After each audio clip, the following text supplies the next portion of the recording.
My name is Daniel Harper. I'm 38 years old and I live in Flagstaff, a quiet city in the state of Arizona. I work as a security supervisor in a logistics center on the edge of the city, one of those huge warehouses where everything seems in order, but where chaos lurks in the shadows. I have always led a disciplined life, forged from years of night patrol and cold nights when the radio was my only companion. I'm proud of the family I've built so hard. My wife, Megan, and our eldest son, Nathan, who just turned 19 and is studying engineering at the local university. But everything I had built, everything I believed in for so long, was about to collapse by a blow that didn't come from the street, but from inside my own home. My story doesn't start with a big bang or cinematic revelations. It starts with a banal detail, the smell of men's perfume permeating Megan's car seat. It was a Saturday morning, clear skies, and I just intended to fill up the tank and give her car a tune-up, as I always did every 2 weeks. But that perfume wasn't mine, and it wasn't that of any friend or family member.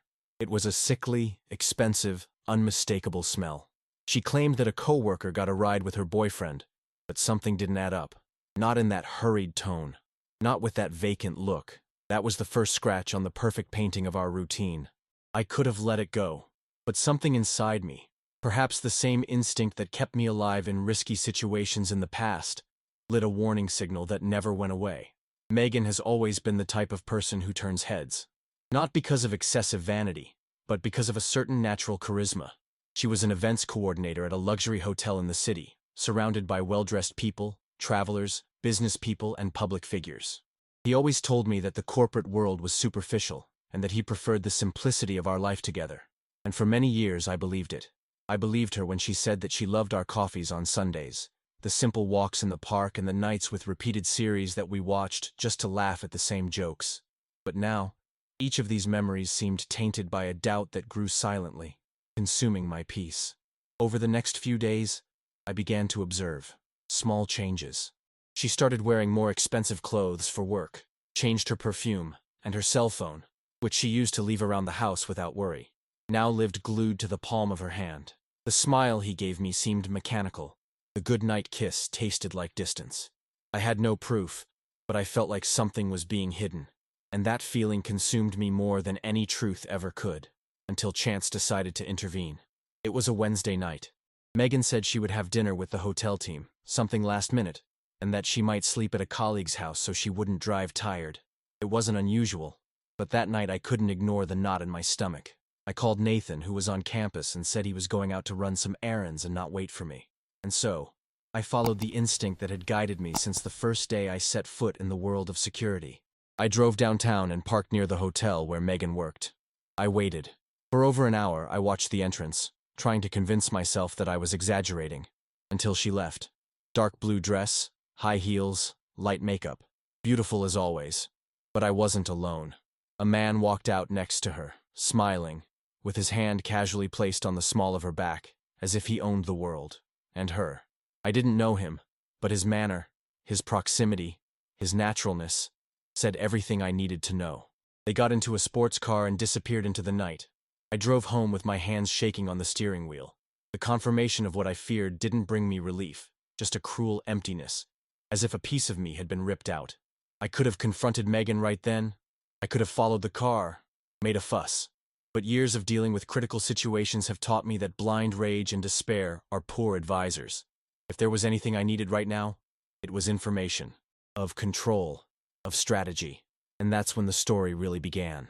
Over the next few days I used my contacts, old security colleagues, friends at technology companies, even a former client who now worked in private intelligence. Discreetly I put together a dossier. The man's name was Eric Lawson, 42. Owner of a business consultancy based in Phoenix. Married, 2 children. A well-known face in the corporate world. A constant presence at events that Megan coordinated. The photos, the schedules, the meetings, everything started to fit together like a macabre puzzle. But what really knocked me off my feet was discovering that Nathan had been involved in this dirty game. An intercepted email indicated that Eric, through his influence, was trying to secure an internship for my son at a company linked to him. Nathan didn't know anything, but Megan used my own son as currency to keep her lover close.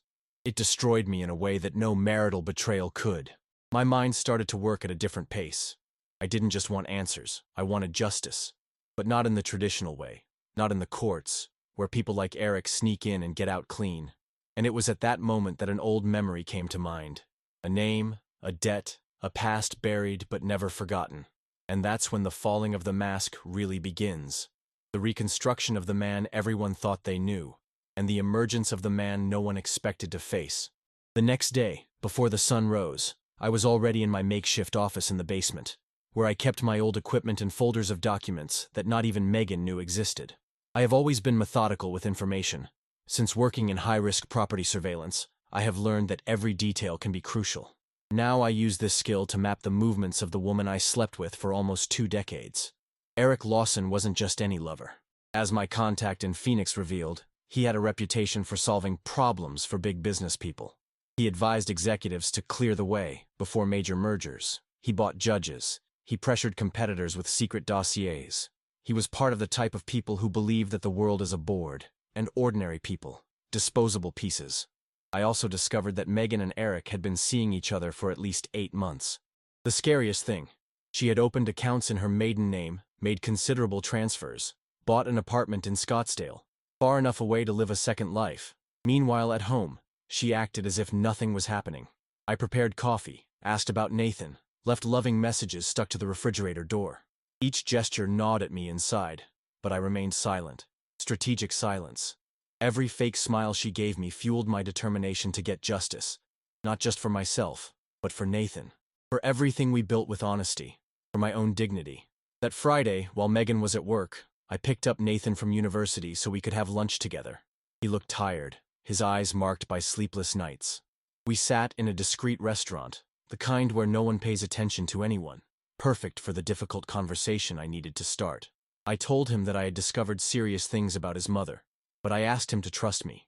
I told him that he should stay out of it, that no matter how hard it was, he needed to focus on his studies. Nathan, even confused and shaken, nodded. He hugged me tightly, and in that gesture I found the motivation I was missing for what was to come. Back in the basement, I began the second phase of my plan. I contacted Travis, an old acquaintance from patrol days who was now working as a private digital investigator. Travis was the kind of guy who could hack into a bank account with a cell phone and a weak Wi-Fi connection. In less than 3 days, he gave me a frightening report. Megan was moving money not only with Eric, but also with another partner of his, one Bernard Kellman, known for laundering money through shell companies in Nevada. Travis discovered that Megan had put my name as a guarantor on contracts I never signed. Forged documents with my signature were being used for huge loans, possibly to cover Eric's tracks in some dirty deal. I wasn't just being cheated on. He was being prepared as a scapegoat for a major financial coup. Their plan was simple.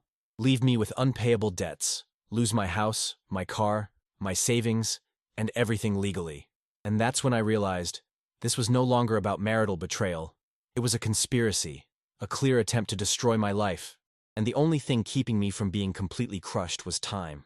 Or rather, the little time that was left before they carried out the last part of the plan. I decided to speed up. I acted like a ghost within my own life.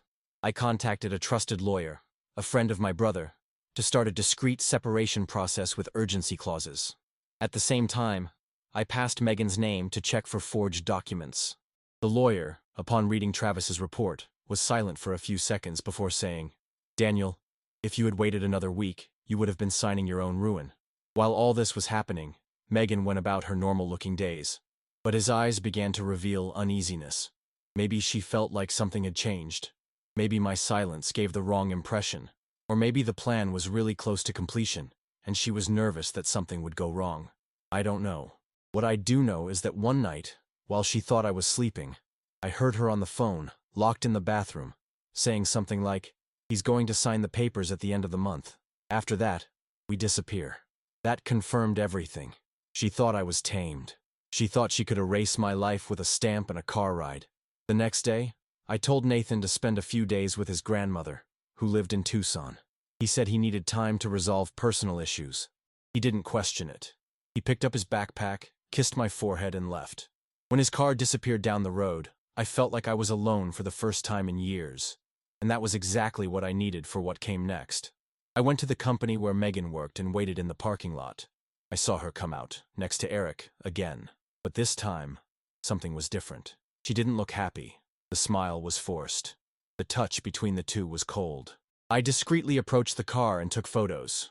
Photos that would be useful. Photos that spoke more than any testimony. And, most importantly, photos taken with date and time.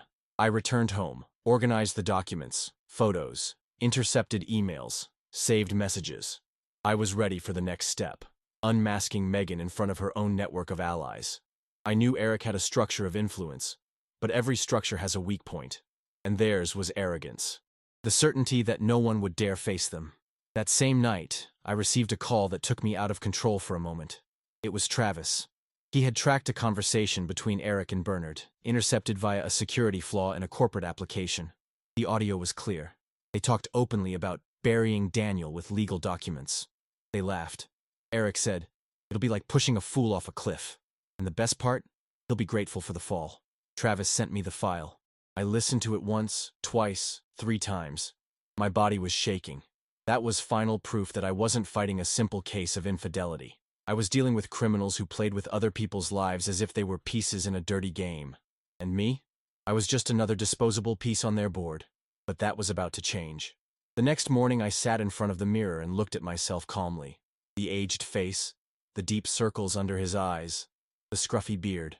But the eyes were still the same as Daniel, who survived robberies, endless shifts, the loneliness of early mornings. And now, they glowed with controlled fury.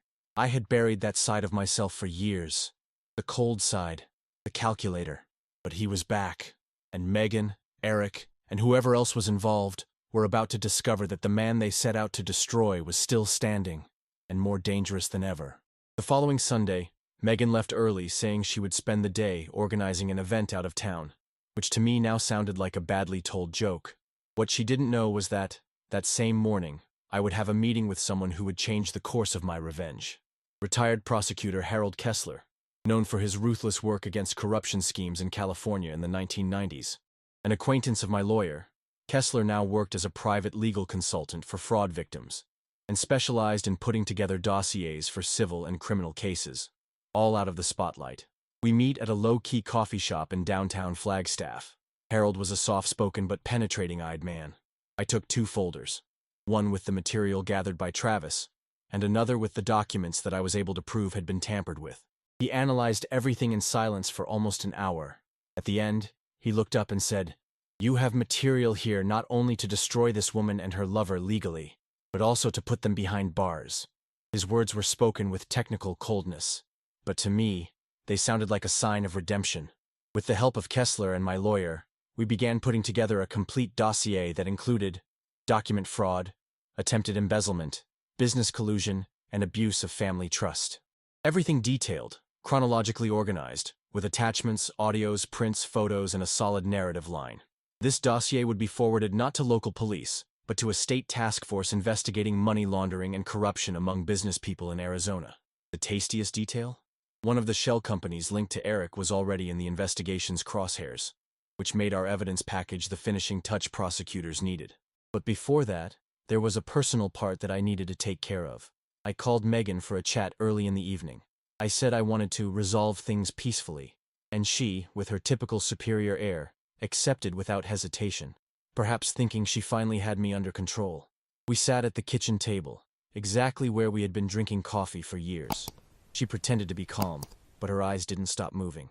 When I pulled out a folder with documents, she smiled disdainfully. "Are you going to sue me, Daniel? Is that it now?" I just slid the flash drive across the table. "Listen to this first." The moment Eric's voice came over the audio, mocking me, plotting my financial collapse, the blood drained from her face. Megan tried to disguise it, tried to justify herself with the rehearsed speech that she didn't know everything, that she only did it out of pressure, but every word of hers seemed recycled, plastic, innocuous. I remained silent, looking deep into her eyes, as if staring at a dangerous stranger. When she tried to touch my arm, I pulled it back. "You didn't destroy me, Megan. You rebuilt me. And now, I'm going to make sure you never destroy anyone again." The next day, with the dossier in hand, Kessler contacted his contacts. In less than 72 hours, state prosecutors scheduled a meeting to evaluate the material. I was instructed not to talk to anyone, to maintain the facade. And so I did. While Megan still acted as if she could manipulate the next steps, I watched everything from the sidelines, like someone who already knows the end of the film. During this time, I received a notice from Travis. Eric had booked a trip out of the country. Apparently, he and Bernard were suspicious of something and were trying to cover their tracks. But what they didn't know was that our dossier had already been digitally copied and sent to 3 different sources, including an investigative newspaper office, ready to publish everything if something happened to me. I would leave no room for retaliation. No more.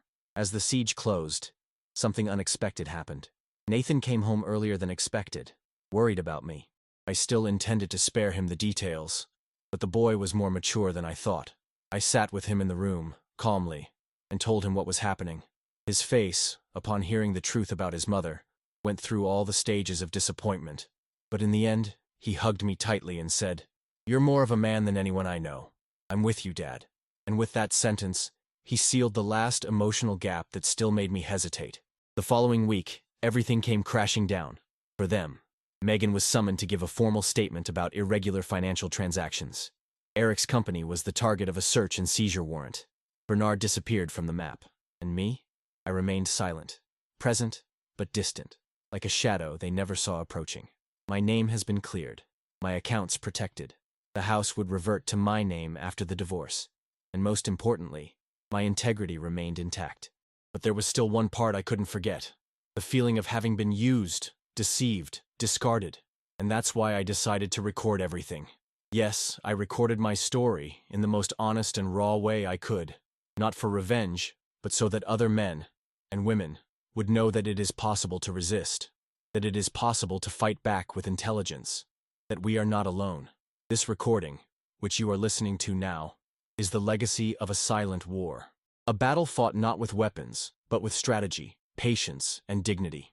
Megan, Eric, and everyone like them believe they can destroy good people, but they forget that good people, when betrayed, become stronger than any prepared enemy. From the moment the dossier fell into the right hands, events unfolded with almost military precision.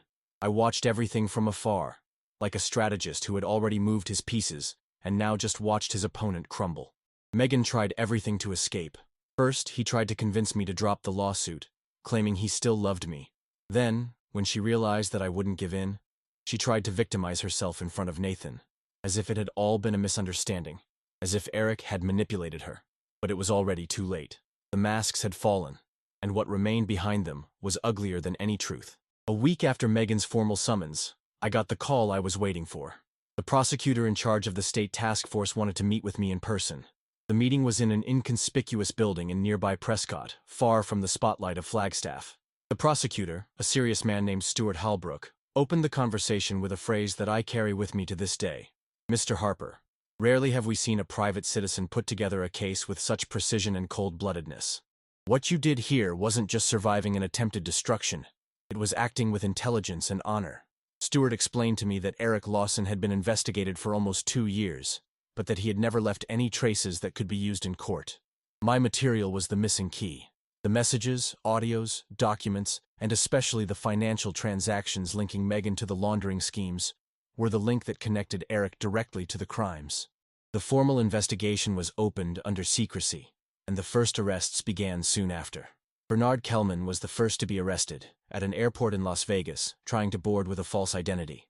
He confessed to part of the scheme, in exchange for a reduced sentence, and this opened the door to new evidence against Eric. When the press began reporting on the dirty business connections, Flagstaff became a powder keg.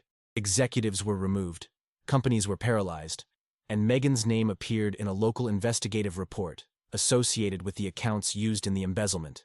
She, of course, blamed me. He said I had destroyed his life, but what she never understood, and perhaps never will understand, is that she was the one who pulled the trigger. I just refused to go down without a fight. I've never been the type of man to put my head down, even when everything seems lost. During this time, Nathan stayed by my side. His pain was visible, but his support was firm. He was also called to testify, and he was honest in everything. He told how he noticed that his mother was different, how Eric would show up at company parties pretending to be just a customer. He also said that he never imagined that his mother could use him as part of a plan to manipulate my trust. He spoke with a balance that filled me with pride, and I left that audience with the certainty that, despite everything, I had raised a real man. The divorce was finalized in just over 3 months, a record time thanks to the evidence presented. Megan lost all rights to assets acquired during the marriage, including her house. She had to return the embezzled amounts, respond civilly for fraud, and, in the end, was ordered to perform community service and pay compensation for moral damages. She wasn't arrested, but her life fell apart. Friends turned their backs. The job was lost, and the status she so idolized turned to dust. Eric Lawson, on the other hand, was not as lucky. Arrested preventively while the investigation continued, he saw his assets blocked, his company closed, and his reputation destroyed. He now faces federal prosecution that, according to Prosecutor Halbrook, could earn him more than 15 years in prison. And it all started with distrust. With a strange smell in the car seat. With the instinct of a man who, no matter how much he tried to live in peace, still knew how to recognize when he was in enemy territory. But, more important than destroying the culprits, was recovering my identity. For years, I was the predictable man, the reliable husband, the protective father. They thought it made me weak, that I wouldn't react, which I would accept in silence. What they didn't understand is that a man's strength is not in shouting, but in planning. It's not about exploding, but about resisting. After everything came to light, I received calls from acquaintances, co-workers, even old friends who hadn't spoken to me in years. Many said, "Daniel, I could never have done what you did." Others confided in me that they went through something similar, but kept silent out of fear, shame, or insecurity. It was then that I realized how much bigger this story was than me. How many people live trapped in toxic relationships, emotionally destroyed by silent betrayals and cruel plans. I started writing everything down in a diary, a detailed account of what I experienced, the steps I took, the mistakes I made. I thought about turning all of this into a book, or perhaps into a channel of real stories, where men and women could find a voice, support, and most importantly, courage. Because in the end, what destroys us is not the blow we receive, but the silence that comes after, when we pretend nothing happened. My life now moves on, not like before, but in a more conscious, truer way. I take care of my health. I resumed old hobbies. I went back to hiking in the San Francisco Peaks Mountains with Nathan on the weekends. The pain is still there, I'm not going to lie, but she doesn't boss me around anymore. Megan to this day tries to reach out from time to time. Sometimes he sends messages trying to justify his actions. Other times he tries to blame the system, the pressure, the error of judgment. I read, but I don't respond. Because, for me, this story is over. It was the most bitter chapter of my life, but also the most revealing. And if you've gotten this far by listening to me, reading, or watching this story, know one thing. You're not alone. No matter how overwhelming it seems, how much they try to convince you that you are weak or that nothing can be done, there is always a way out.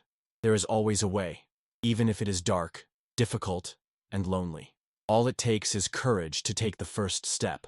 After everything I faced, one of the biggest surprises was realizing how much the pain of betrayal settles into the little things of everyday life. It wasn't the scandal, nor the lawsuits, nor the neighbor's eyes trying to guess the gossip this time that had the greatest impact on me. She opened the fridge and saw the container of strawberry yogurt that Megan always bought for herself. He found an old note from her between the pages of a book. "Don't forget the wine today. I love you." It's in these little relics of routine that the wound really bleeds. For weeks, I avoided the room we'd shared for nearly 20 years. He slept on the couch or on a mat in the guest room. As much as I rationally knew I had won that war, my body still hadn't understood. My heart, even less. But time has a silent way of working for us, even when we don't realize it. And it was with time, and with Nathan, that I began to return to the surface. My son was my foundation. Even at a young age, he had the sensitivity to understand that his role at that moment was not to judge or take sides, but simply to be present. We watched movies together. We went out fishing. We cooked horrible dishes just to laugh later. On one of those nights, he asked me if I would ever trust anyone again. I thought for a long time before answering, "I don't know, son.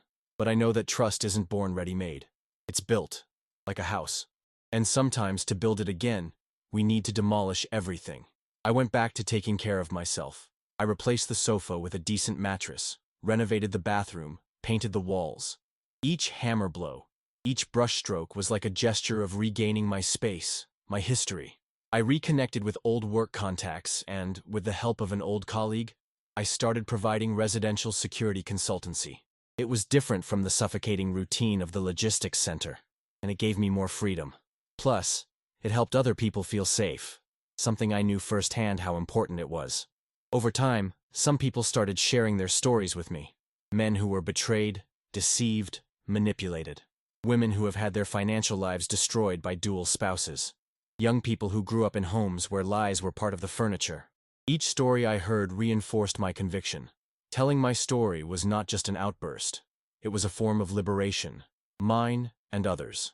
It was then that I started writing, no longer in a private diary, but on a blog. It was called After the Fall. The name came from a conversation with my therapist.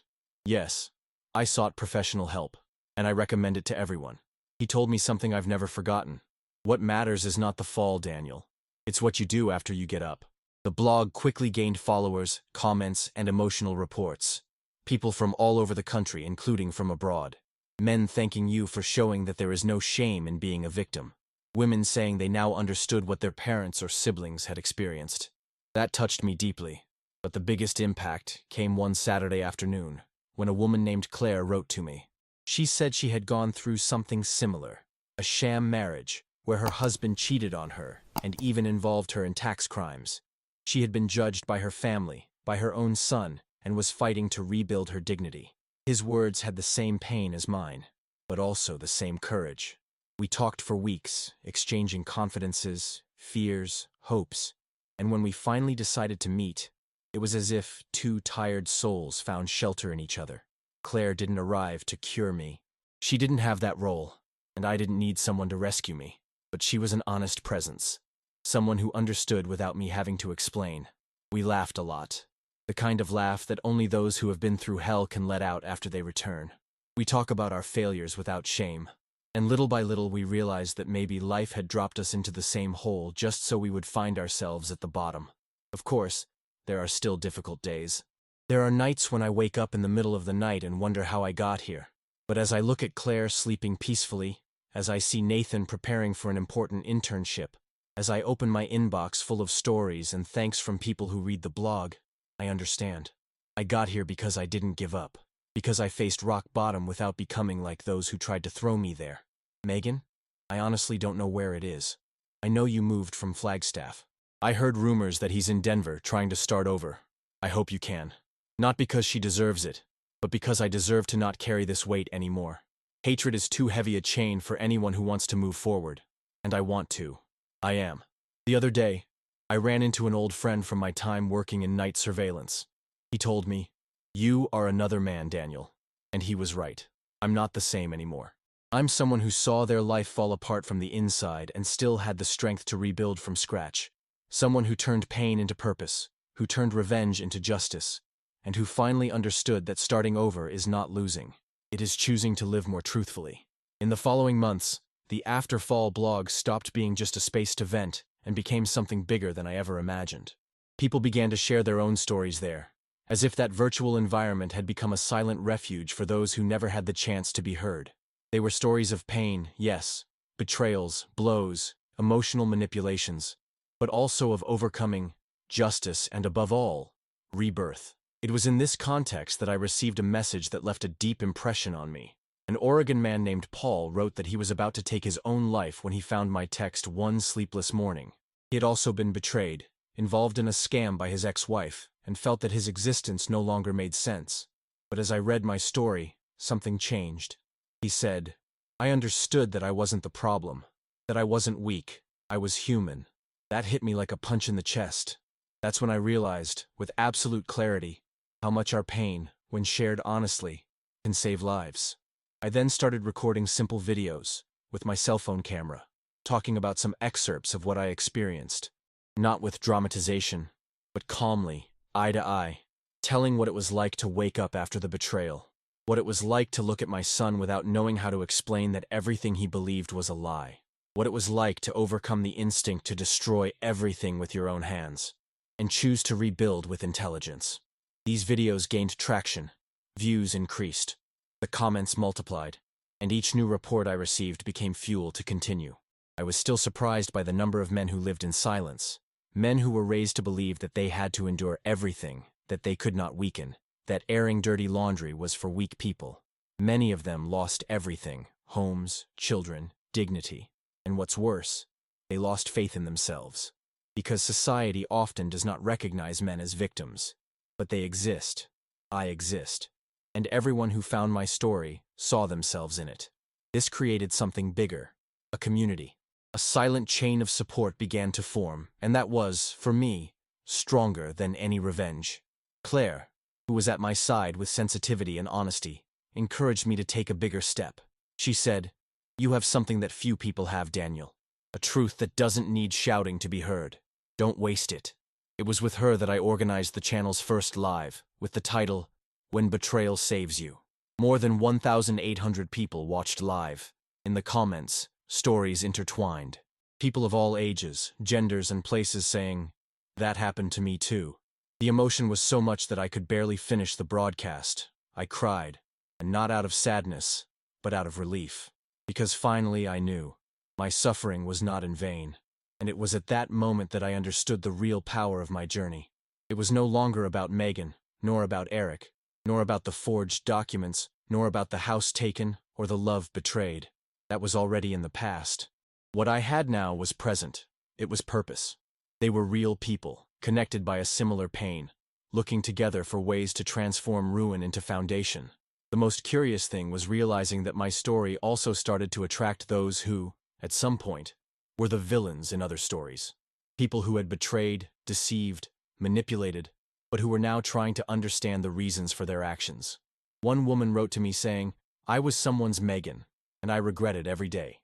These messages were not free forgiveness, but rather a chance to see that even those who make mistakes have the potential to change, if they are willing to face their own shadow. I didn't respond to everyone, but I read every word, and he kept them all. At the same time, my practical life also continued. The cases against Eric unfolded into new investigations. Connections emerged with schemes to embezzle public funds, fraud in contracts with technology companies, and even obscure involvement with illegal betting. The man who once cackled about burying me legally now spent his days responding to subpoenas, making negative headlines, and very soon, facing the system he had so manipulated. Justice is slow, sometimes frustrating, but it has a unique flavor when it arrives. As for Megan, after a while, she stopped trying to make direct contact. The last message I received from her said, "I loved you, but I guess I never knew what real love was." I didn't respond, not out of spite, but because sometimes silence is the most dignified response we can give. She made her choices, I made mine, and life went on in opposite directions. At home, Nathan became even closer. Seeing his father rise again, not with screams or blind revenge, but with dignity and purpose, seems to have awakened something in him. He decided that after graduating he wants to work in public law, helping people defend themselves against fraud and abuse. "Dad, I want to be like you," he told me one night, and I just smiled, with teary eyes, unable to respond. Because there is no better response than seeing the one you love doing good, even after chaos. Today, every morning I wake up next to Claire. Every message I receive from someone saying thank you. Every comment from Nathan about the future. All of this shows me that my past does not define me, that the pain that almost destroyed me now builds me, and that, yes, it is possible to start over. Time has a curious way of healing. It doesn't erase the scars, but it teaches you how to live with them. And more than that, it transforms pain into wisdom, anger into prudence, and ruins into new foundations. As the months passed, I realized how much my life was being rebuilt on more solid, more authentic foundations. I, who was betrayed by whoever slept next to me, now woke up with a clear conscience and the certainty that I was exactly where I was supposed to be, not by chance, but by decision. My work as a personal security consultant began to expand. Small businesses, property owners, and even lawyers started looking for me, interested not only in the techniques I mastered, but in the way I dealt with complex situations. One of them even called me the emotional strategist, something that made me laugh, but which, deep down, made sense. Because I had learned that protecting people went far beyond alarms and cameras. It was also about protecting your self-esteem, your heritage, your peace. The channel also grew. I started recording stories sent by followers. Always with permission, of course. People saw the channel as a real space, without judgment. And that, in itself, was already a kind of collective healing. A community that not only listened, but welcomed. It was like an emotional boardroom, where everyone came in hurt and left with a little more strength. In one of these stories, a man named Gustavo from Texas told how he lost everything to his wife, who cheated on him with the family accountant. His narration was raw, painful, but full of hope.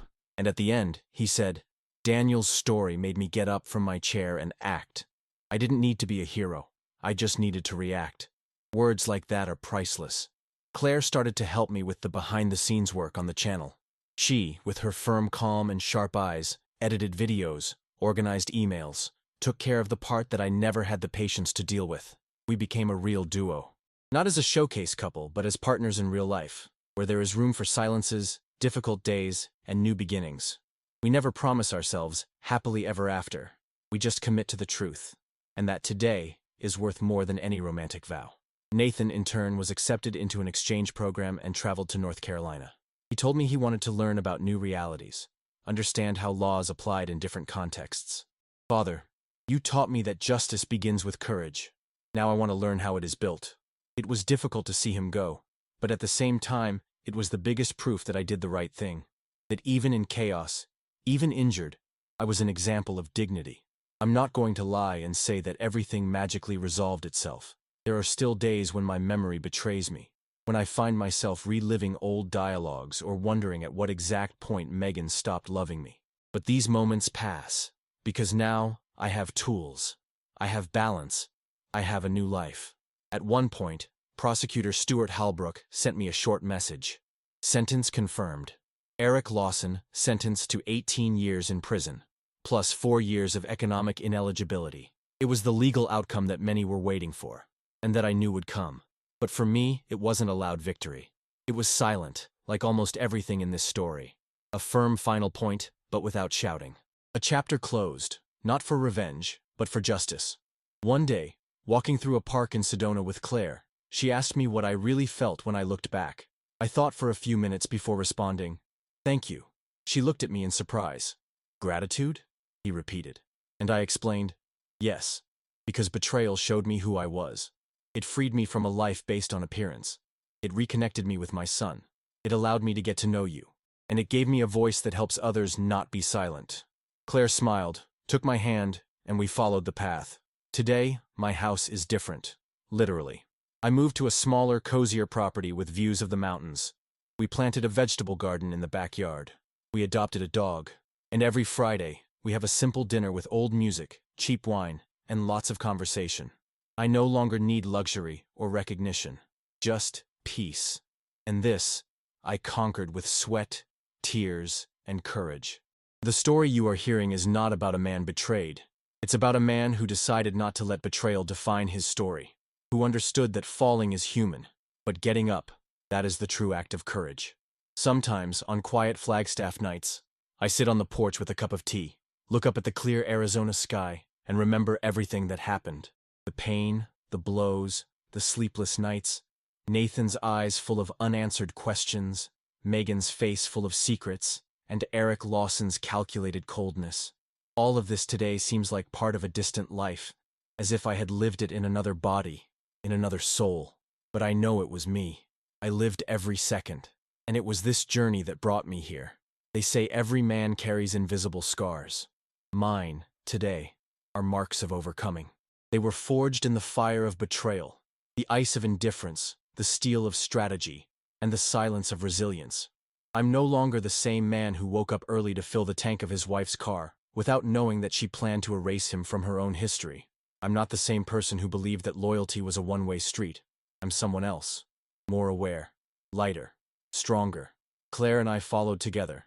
No fancy plans. No empty promises. Just living one day at a time. And that, oddly enough, is more than enough. Our home is simple, but full of meaning. The house breathes truth. And every detail was built with honesty. From the furniture that we renovated with our own hands, to the paintings made with phrases from channel followers, messages of support, strength, gratitude. Speaking of the channel, it has become something I never imagined. Today we have thousands of subscribers, hundreds of videos, and an engaged community that helps each other, listens, and stands up. We received messages from several countries. And soon, we will launch a book with real stories of overcoming, not just mine, but of so many other people who found a foothold in the middle of the abyss. Recently, a young man named Tyler wrote to me. He is 22 years old and said he almost fell into a scam similar to the one I experienced. But, when he watched my story, he noticed the signs, anticipated it, and managed to protect himself in time. His message read, "You saved my life without even knowing it." And when I read this, I realized that all the suffering I experienced was not in vain. Was justice served? Yes, in the courts and in consciences. Eric is arrested. Megan, deleted from her own social network, tries to live in anonymity. And me? I live finally in freedom. Freedom from a toxic relationship. Freedom from an image built on lies. Freedom from a system that tries to silence suffering men. Today, I no longer remain silent, and no one shuts me up anymore. If you've made it this far, listening to every word, reading every line, watching every scene, my heart thanks you. Not for the audience, but for the courage. Courage to face pain, to review your own stories, to seek justice without losing yourself in hate. Courage not to accept your voice being silenced. If you haven't subscribed to the channel yet, now is the time.